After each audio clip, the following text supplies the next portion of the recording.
Pilu, ayah disabilitas keliling jual tisu sambil gendong anak, pernah tak makan seharian. Kisah pilu seorang ayah disabilitas berjualan tisu sembari menggendong anaknya.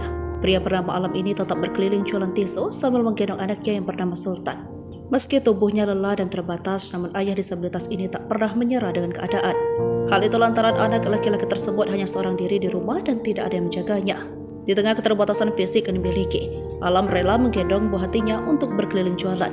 Mereka tak jarang menahan lapar bila dagangannya tidak juga laku dibeli. Kisahnya viral di TikTok usai diunggah oleh salah satu TikTokers bernama Doni Ramdanan. Dikutip Sri Pokok 19 Desember 2023. Dalam unggahan itu, ia membagikan momen ketika Alam sedang menjajakan dagangan sambil menggendong anaknya tersebut. Mulanya sang TikTokers bertanya tentang harga tisu yang Alam tawarkan.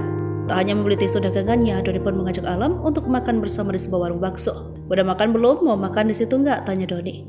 "Belum, nggak boleh masuk," kata Alam menjawabnya. Ia setiap hari membawa anak laki-lakinya berjualan karena di rumah tak ada orang yang menjaganya. Sebelum berjualan, Alam menunggu anaknya untuk bersekolah. Ketika pulang sekolah, barulah keduanya berjualan bersama. Alam biasanya menjual tisu dagangan seharga Rp5.000. Meski begitu, ia mengaku dagangannya tidak selalu laku dibeli orang.